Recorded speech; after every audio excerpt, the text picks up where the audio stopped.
today's video, I wanted to do sort of a Q&A. It's not something that I really do that often, but I thought I would give it a try. There's some pretty good questions, and so I just thought I'd make my way through them, and hopefully I won't waffle too much during that. Alright, the first question is from Pierre Friedman. It feels like nowadays, and not only among YouTubers, that street photography has come to mean people walking into or out of sunspots.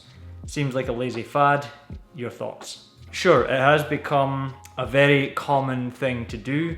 I think with the accessibility of photography to everybody and the amount of people that are learning how to do it, it becomes really common to follow certain trends like that. So, you know, one photographer did it for a while, got well known for it, or several photographers did something like that, and then it became popular among other photographers that were also learning. I think it's fine to do as a learning process, but at some point you need to move a little bit further and try other things and learn how to do more than just that. So yeah, while it's a fad, I can see why people do it in order to learn and progress, and sometimes progression takes a while.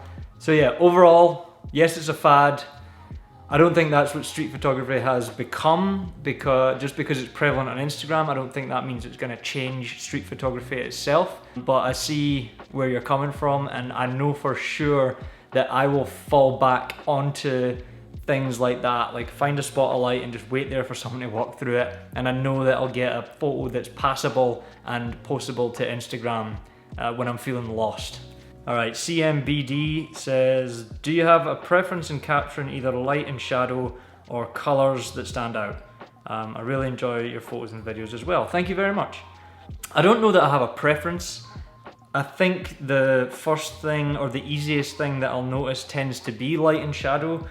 Sort of referencing back to that first question, it's the thing that is almost like programmed into your head to see first, is looking for good light and shadow, and I find that is the first thing that stands out to me, and then maybe sometimes I'll try and build a picture beyond that, or if there's not that, then colour will be the second thing that I'd notice. And more recently, actually, what I really prefer to find is gesture, because if you don't have light, you don't have good colour, but yeah, if you can find a good gesture, then I think that can sometimes beat the other pictures, even though it might not get all that Instagram love that people want. All right, the real Mia, I'm not sure, sorry man.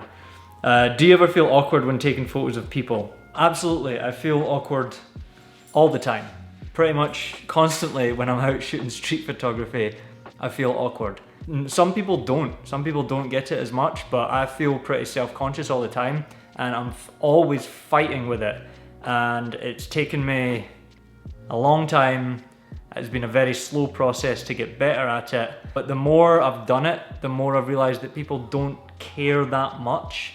And I maybe even use like some techniques where, you know, if someone's like, I'll pretend I'm looking up first, then I'll come down and take a picture, or I'll pretend I'm fixing my wrist strap, or like taking a picture of the scene that someone's in, or I'll walk close and shoot from the hip.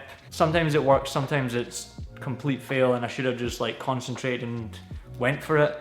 If people catch you, which doesn't happen as much as you might think, a lot of the time they won't say anything, or you could just like, if you make eye contact and they catch you, just be like, just smile and nod or something. If say, oh, I loved your jacket, or like whatever they were doing, you know, if someone's smoking, just say like, oh, the sunlight was catching the cigarette smoke, something like that. Or, you know, say there was beautiful light in the scene and, you know, you just had to take a picture.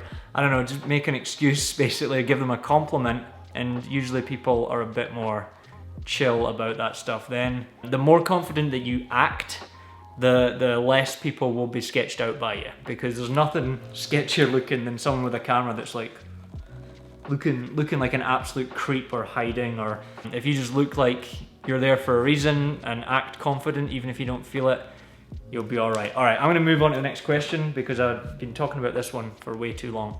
Alright, Ricky asks, I see you shoot with Fuji mirrorless cameras. Do you process in Lightroom or Capture One? I process with Lightroom, not because I think it's better than Capture One, just I already had it. And to be honest, I don't see the problems that everybody else has with the worming unless I edit my pictures like crazy. I tend to have a lighter touch anyways, and I don't add sharpening because the pictures look sharp enough already. I just haven't seen those problems at all. And when I've printed from high ISO Fuji pictures that look sharp to me, I've even less problems. I don't see any noise, I don't see any grain or nothing. So yeah, I'm fine with Lightroom. It doesn't bother me at all. Also, I get Photoshop with Lightroom, and I use Photoshop for thumbnails and for making the vlog picture things all the time, so it's kind of valuable for me to have, and I don't know if Capture One can do that stuff or not. So yeah, either one is going to be good. I've definitely heard a lot of good things about Capture One. I'm not saying Lightroom's better. I think it's Van Show, like the French mulled wine. What's the most useful focus mode for street photography? I think this is down to personal preference. I used to always just use single shot, like the center focus point, and I would focus and recompose, or I would move the focus point to where I needed it to be when I had a scene that I could take my time with. But recently I've just been using manual focus, setting the camera to f8 at about 10 feet, and then everything from 6 feet to infinity, almost infinity, is in focus. And if something's really close, I'll pull the camera back to about 3 or 4 feet, and everything closer up is in focus at that point. And that I've found that to be faster than trying to use autofocus, because I can just compose and shoot at that point. And I kind of prefer that, at least on the 35mm equivalent. I think on a longer focal length I would still use the single point autofocus. It also might be worth trying out the continuous autofocus and see how that works for you. If you have the kind of camera that can pick up the subject and kind of know what subject you want it to pick up and follow them, that probably makes life even easier. Lee Thurkelson asks, does technology replace creativity? There's more to that, but I would say no. As the ability of technology improves and taking aesthetically great looking images gets easier, is photography in danger of becoming an emotionless sea of average, with photographers putting less time into thinking about why they lifted the camera and not just doing it for the Instagram like, with those images that look pleasing and will attract attention but lack any real depth? I think this is kind of similar to the first question about everybody doing kind of the same thing. I don't think photography is in danger of becoming that. There has always just been an emotionless sea of average. There's just never really been a way to share that with the world and attract attention with it before. And because you can share it with the world, people see these other images that are also replicable by finding a similar situation, and they can make that stuff as well.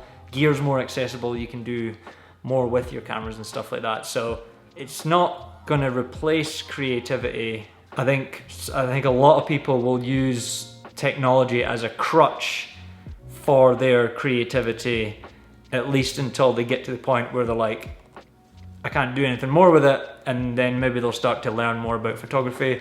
I know that I for sure bought more camera gear to begin with because I thought it was going to make me be able to make better images or cooler images.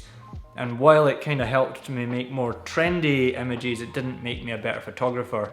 So yeah, while there's all this noise and this sea of average, I also think that I'm well within that sea of average, just like floundering, trying to become a better photographer, like those who sort of were the pioneers in the past and who I sort of aspire to be more like. Yeah, I guess at the end of the day, I feel like the cream will rise to the top. And while some will rise to the top in Instagram, they won't necessarily become known in the photography world.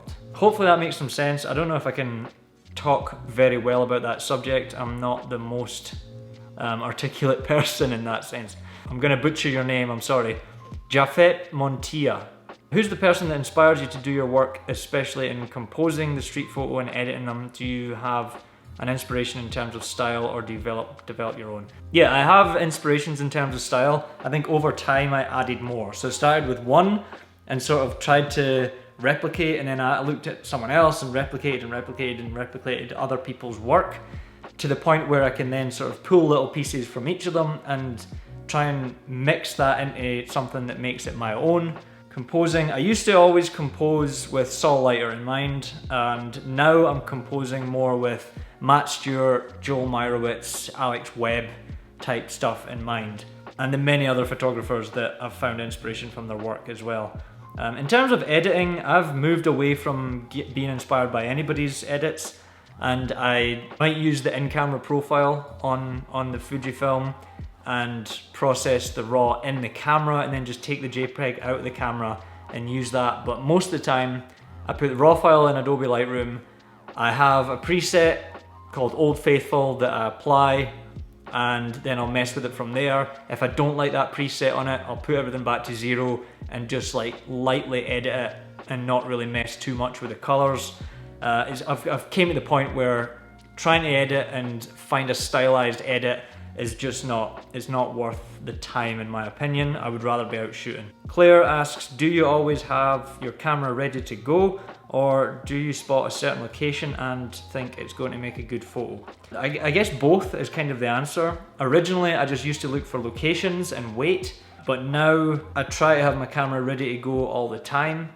And actually I'll use automatic features quite happily on it in order to not have to think about that too much, which is kind of a nice to have on modern cameras. Yeah, that way if something happens suddenly, I can just take pictures and it's usually fine. But if I find a location, I'll stand and wait and set the camera up how I want. Nick asks, who are some of your favorite photographers when it comes to street photography? Right, off the top of my head, Alex Webb is probably number 1. Joel Meyerowitz, Matt Stewart, Saul Leiter, Gary Winogrand. Some more modern ones, I think Nick Turpin, Joshua K. Jackson, 6th Street Under, Craig Whitehead, Mark Fearnley, and Andre D. Wagner in New York. That's most of the ones that I can think of in that short period of time. Alright, King Sam asks, have you tried adapting any cheap macro lenses? I have not. I don't particularly enjoy macro photography that much. I don't really have the patience. If I was gonna do it, I would instead of buying and adapting a cheap macro lens, I would probably just buy extension tubes for one of the lenses that I already have. They're like 10 or 15 bucks and probably use them that way. And one more question someone asked me on YouTube today. It was someone called Franklin. I asked what picture profile are you using? In camera, recently I've been using classic chrome, but I've been using the Fuji X Weekly Kodachrome recipe. But it looks nice in camera and I quite like it. But a lot of the time, to be honest, I take the raw file out of the camera and I edit it in Lightroom with my preset or just from scratch. So the pictures that you see in the end, most of the time are not straight out of the camera and don't have a Fujifilm picture profile applied to it. If you have any other questions that you want me to answer in a future Q&A, drop them down in the comment section below. I might just try and answer them in the comment section, but also make the video at a later stage as well. Hit the like button if you enjoyed this video, subscribe if you're not already, and I'll see you in the next one. Cheers!